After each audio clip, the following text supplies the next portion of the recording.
Sejam muito bem-vindos e bem-vindas a mais uma edição do nosso Congresso Acadêmico. Hoje nós trazemos a esse microfone um debate que atravessa os laboratórios de pesquisa, as salas de aula, as creches, os lares de todo o Brasil. É a relação entre a inteligência artificial, a infância e a educação. Nós vivemos em um tempo em que os algoritmos eles fazem parte do cotidiano das crianças antes mesmo delas saberem escrever os próprios nomes.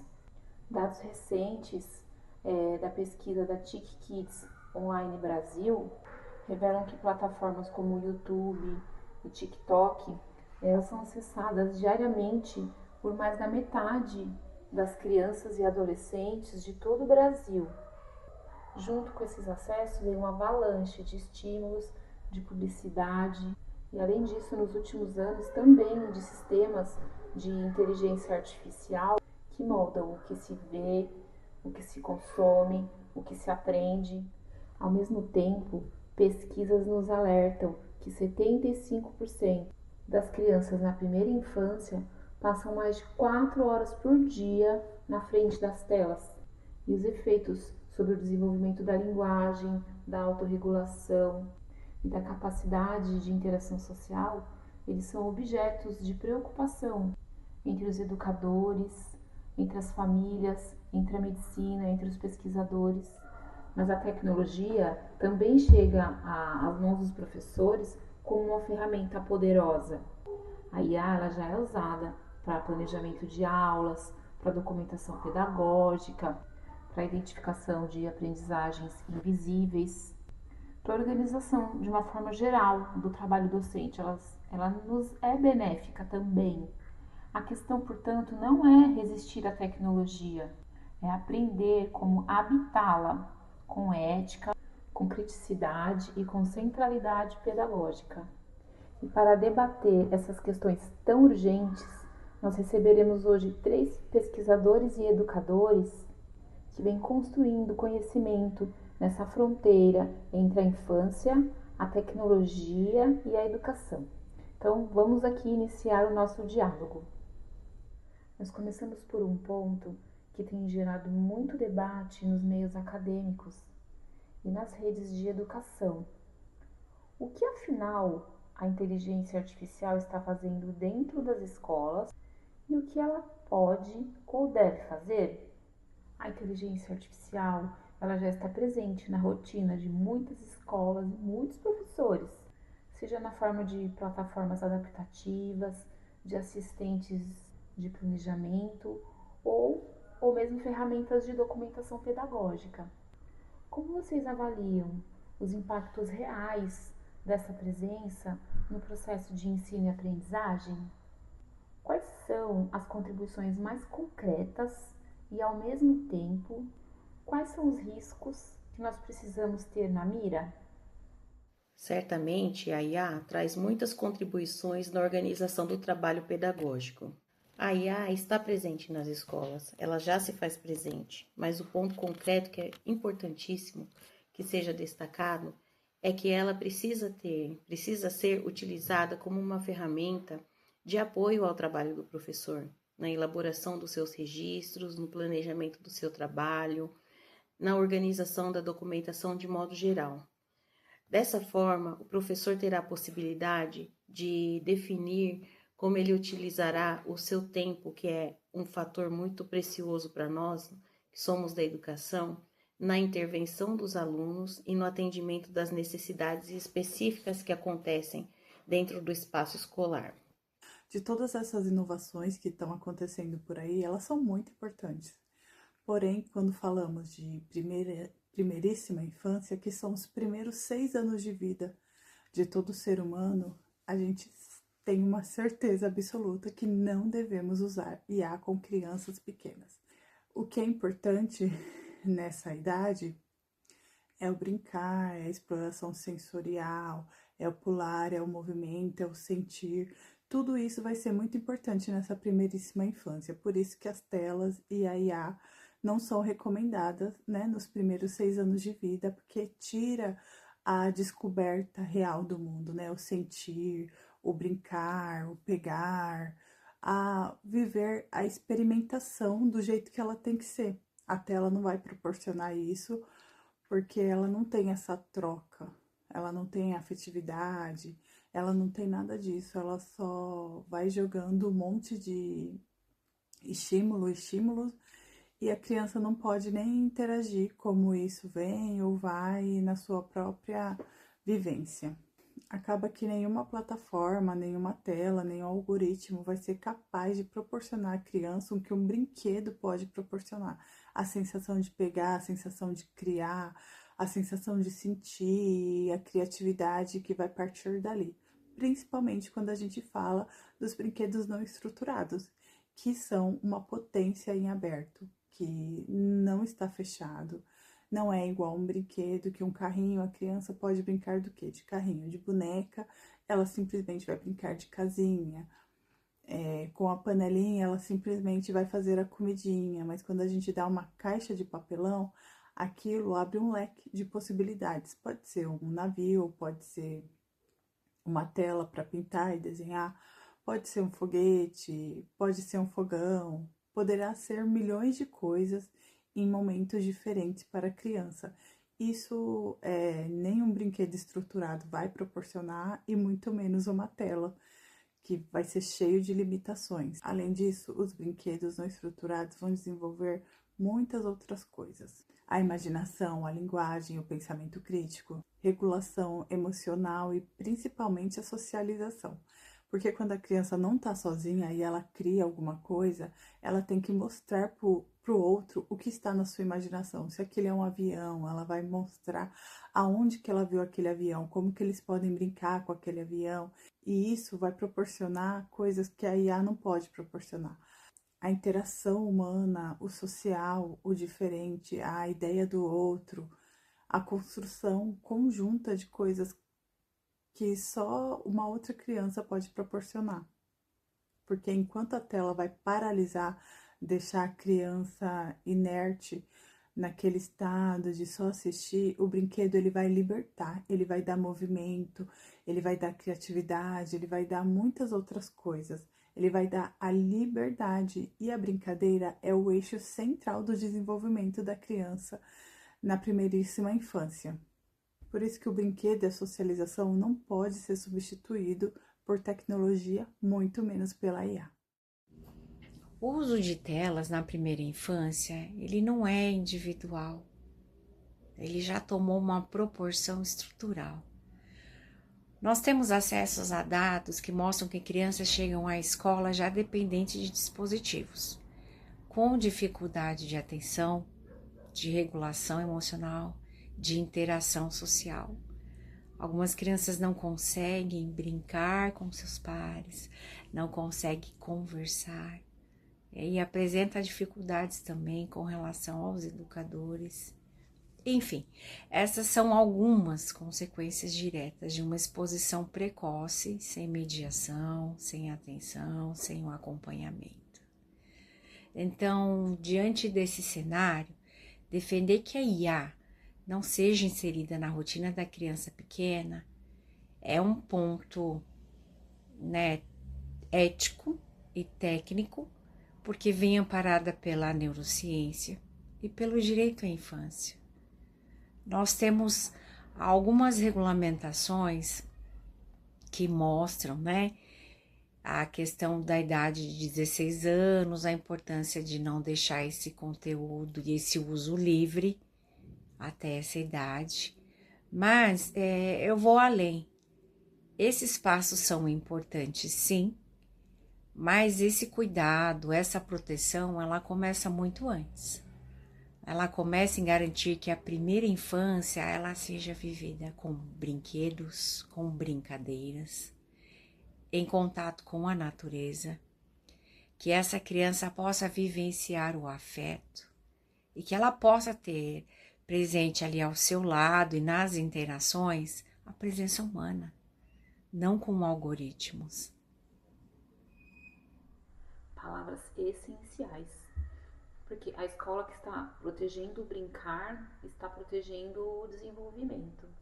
E quando a tecnologia chegar no momento certo, com a mediação certa, ela encontrará as crianças e jovens preparados, né, para utilizar essa ferramenta de uma forma crítica e autônoma. E é esse equilíbrio que a nossa terceira pergunta vai explorar.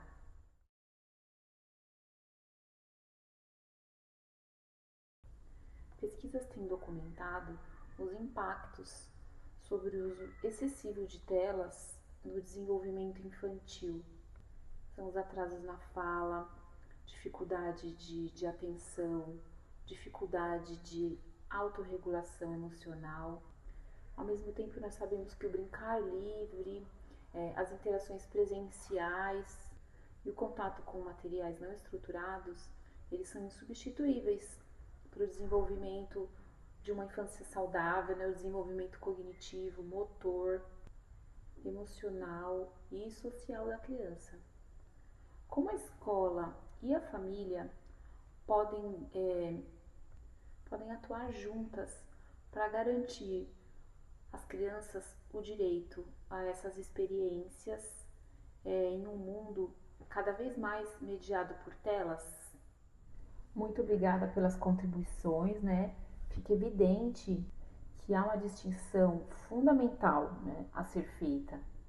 A IA ela pode ser uma ferramenta super poderosa, aliada, né, ao trabalho do professor, na organização do seu trabalho, porém ela não deve chegar às mãos e às telas das crianças pequenas.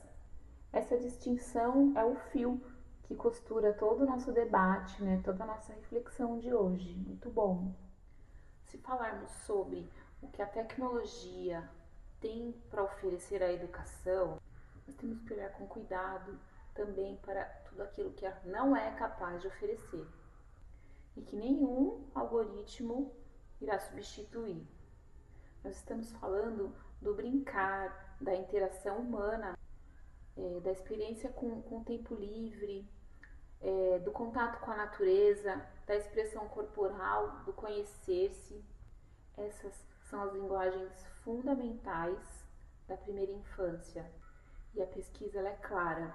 Quando a tela ocupa o lugar do brinquedo, o desenvolvimento ele se perde. Pesquisas têm documentado os impactos sobre o uso excessivo de telas no desenvolvimento infantil. São os atrasos na fala, dificuldade de atenção, dificuldade de autorregulação emocional. Ao mesmo tempo, nós sabemos que o brincar livre, as interações presenciais e o contato com materiais não estruturados, eles são insubstituíveis para o desenvolvimento de uma infância saudável, né? O desenvolvimento cognitivo, motor, emocional e social da criança. Como a escola e a família podem atuar juntas para garantir às crianças o direito a essas experiências em um mundo cada vez mais mediado por telas? Bem, sabemos o quão prejudicial o excesso de tela é do 1º aos 6 anos de idade, ou seja, na primeiríssima infância, não deve ter excesso de tela, deve ter excesso de brincar, de conviver, de explorar e de sentir o mundo ao seu redor. Porque o excesso de tela vai atrasar o desenvolvimento das crianças, enquanto os brinquedos, principalmente os brinquedos não estruturados, por ser aberto para a criatividade da criança, vão ser instrumentos importantíssimos para a aprendizagem, porque eles vão desenvolver a imaginação, a criação, o conviver com o material e com o outro também. Vai ser uma construção de sentidos, muitas vezes individuais e outras vezes no coletivo. Coisas simples do dia a dia, como caixa de papelão, pedra, carretel de linhas e madeira, são materiais com uma potencialidade muito grande na primeiríssima infância. Esses materiais vão desenvolver criatividade, regulação emocional e interação sociais, o que nenhuma tela é capaz de fazer. a criança fica parada com as telas, recebendo muito estímulo visual, apenas estímulo visual, sem conseguir imaginar alguma outra coisa, interagir com algo que seja humano. E a BNCC, a Base Nacional Comum Curricular, ela reconhece o brincar como um direito legítimo da aprendizagem na infância. E garantir esse direito, hoje, significa proteger a criança e proteger a infância. Acho que eu tenho que começar citando, um estudo neurológico que fala que o cérebro ele realmente vai estar maduro depois dos 20 e poucos anos. Antes disso, a parte frontal do cérebro, ela não vai estar pronta ainda. E essa parte, ela é responsável pela tomada de decisão, pelo planejamento e pelo controle de impulsos. Então, é uma parte do cérebro importantíssima. Isso só prova que a criança ela é vulnerável a tudo que ela vai ser exposta, principalmente na primeiríssima infância. Por isso que é importantíssimo esse cuidado das telas e principalmente da IA. A IA, na primeiríssima infância, ela vai significar o algoritmo de quando a criança está com uma tela na mão. A criança ela não vai ser madura o suficiente para processar ou ensinar esse algoritmo. Ela só vai absorver tudo que o algoritmo sugerir para ela. Por isso que voltarei a falar dos brinquedos não estruturados. Ao contrário da IA e das telas, ele vai poder proporcionar textura, peso, negociação, construção de hipótese, fracasso e os recomeços. Toda vez que a criança transforma o graveto numa espada, um cabo de vassoura em um cavalo, uma caixa de papelão em uma casa, em um avião, ela simplesmente vai estar formando no seu cérebro o que mais tarde ela vai poder usar na inteligência artificial como criticidade e criatividade. Por isso que quando a gente fala de crianças pequenas, essa ordem importa muito. Primeiro o brincar. E só depois, mais tarde, bem mais tarde, telas, inteligência artificial e algoritmo. Gostaria de pontuar algo importante aqui, é que aquela escola que preserva o brincar, ela não está sendo antiquada. Muito pelo contrário, ela está sendo pedagogicamente precisa. Atualmente nós vivemos numa sociedade que favorece, o uso das inteligências artificiais, e isso tem refletido muito forte nas escolas. Não importa se é educação infantil, se é fundamental, se é ensino médio. Enfim, a sociedade, de certa forma, acaba cobrando mais isso, É um uso emergencial, por assim dizer. Mas essa literacia digital, ela vai chegar no momento adequado.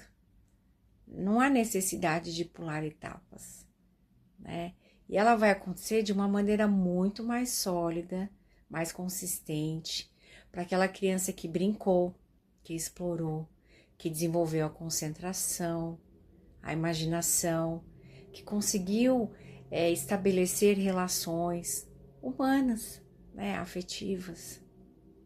Enfim, nós precisamos deixar bem claro, e lembrar sempre que a nossa base ela não é digital, a nossa base é humana, ela depende das relações cotidianas para se estabelecer e se fortalecer.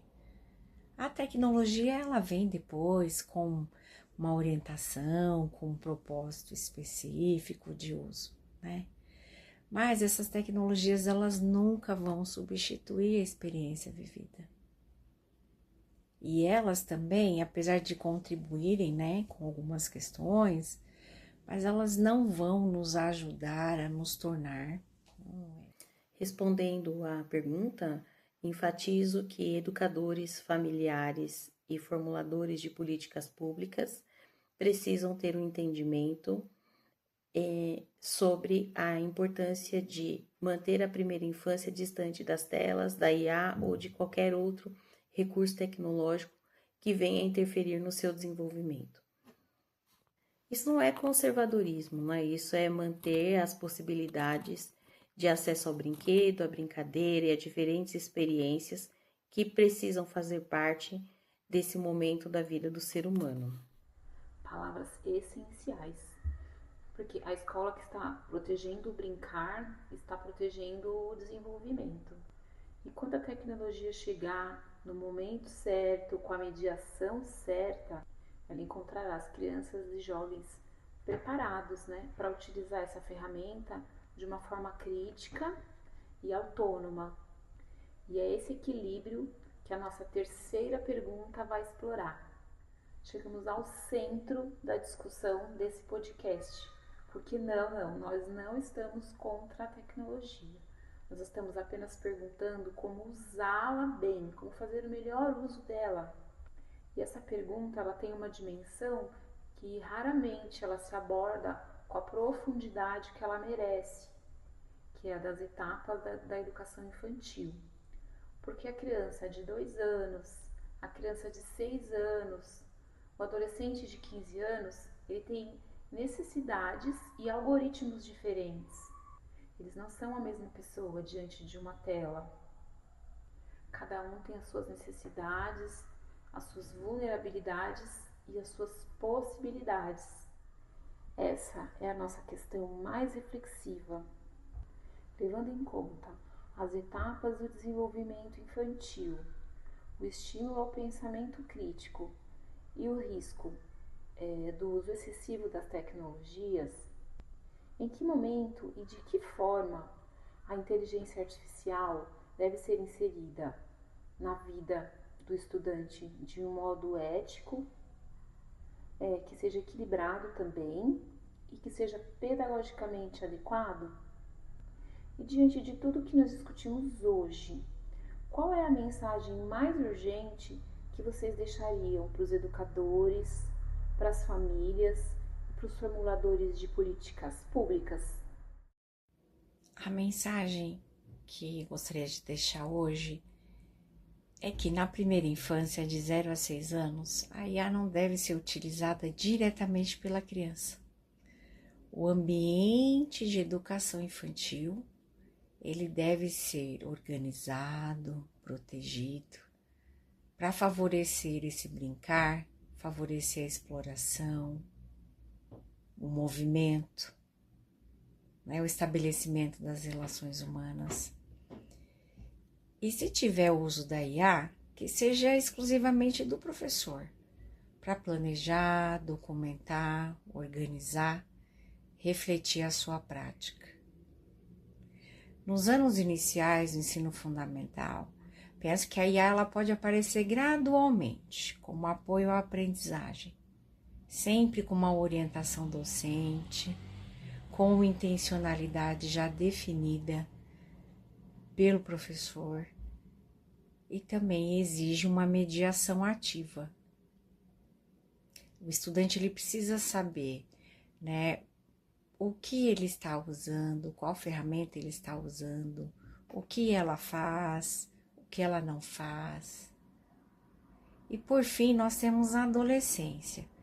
E aí o foco passa a ser uma formação mais crítica.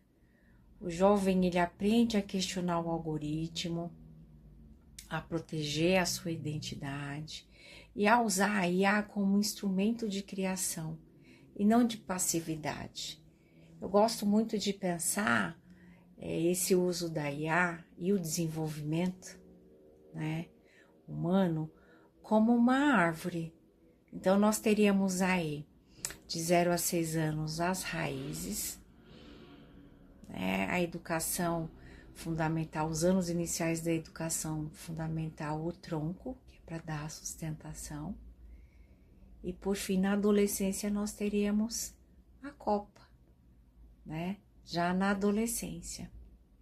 E se nós pensarmos numa árvore, não é possível uma copa se sustentar se as raízes estão fracas, né? Então, só retomando, é necessário que haja um favorecimento para o desenvolvimento nessa primeira infância, sem a utilização de IA pelas crianças. As políticas públicas voltadas para a inserção da IA na educação precisam ser pensadas e destinadas às faixas etárias coerentes. Caso contrário, nós colocaremos as crianças, principalmente na primeira infância, a riscos que nós mesmos não saberemos como contornar. Que contribuições preciosas! A síntese que emerge, ela é poderosa. A inteligência artificial, ela tem sim um lugar na educação, mas esse lugar não é ao lado da criança pequena, ela é ao lado do professor. Ela otimiza, organiza e libera o professor, o educador, para fazer o que é imprescindível. E quando o estudante estiver pronto, com a base sólida, com o pensamento crítico desenvolvido pelo brincar e pelas relações humanas, a IA ela pode ser sim uma ferramenta de criação, de autonomia intelectual, de pesquisa. Nós chegamos ao final desse episódio com ideias que acredito eu que vão extrapolar as telas desse congresso. Nós debatemos hoje 3 posições que se complementam e que precisam orientar políticas, práticas e decisões familiares. Primeiro, a inteligência artificial ela não deve ser usada diretamente pelas crianças na primeira infância. Nessa etapa, o brinquedo, o movimento, a natureza, as interações sociais presenciais, elas são insubstituíveis, fundamentais para o desenvolvimento integral. E segundo, a IA ela pode sim estar a favor do professor, auxiliando na documentação pedagógica, nos registros, na organização do trabalho como um todo. E dessa forma, sobra mais tempo para o professor fazer aquilo que é insubstituível, que é a interação humana, contribuir para o desenvolvimento integral dos seus alunos. E em terceiro, quando o estudante estiver com o desenvolvimento dele crítico, quando ele atingir aquela maturidade, quando ele atingir uma autonomia e uma base sólida que ele adquiriu com o brincar, se conhecendo, ele pode sim ter acesso a essas ferramentas, ao uso da inteligência artificial, com pensamento crítico, sendo isso um recurso que pode transformar e melhorar muito a vida dessa criança. Nós chegamos aqui ao fim do nosso podcast e eu agradeço imensamente a contribuição dos nossos 3 convidados que atuaram, que contribuíram com todo o rigor acadêmico, com responsabilidade, com aquele compromisso evidente com as crianças e com o desenvolvimento saudável delas. Agradeço também a todos que seguiram, que acompanharam esse congresso e que esse debate tenha muitos outros vieses, que ele continue nas escolas, nas famílias e que a gente continue tendo esse olhar para essa primeira infância, esse olhar com cuidado, com amor, com cautela. Muito obrigada a todos. E o que fica como síntese é que a inteligência artificial, quando a serviço da pedagogia e orientada por princípios éticos, ela tem o potencial de liberar o professor da burocracia, para que ele possa, sim, fazer algo que só ele pode fazer, que é se dedicar mais às relações humanas, olhar para a criança, interpretar o seu brincar, olhar com aqueles olhos atentos, sobre o seu desenvolvimento integral. Mas isso exige que a infância seja, apesar de tudo, além de tudo, um tempo de experiências humanas reais, com corpo, com afeto, com presença.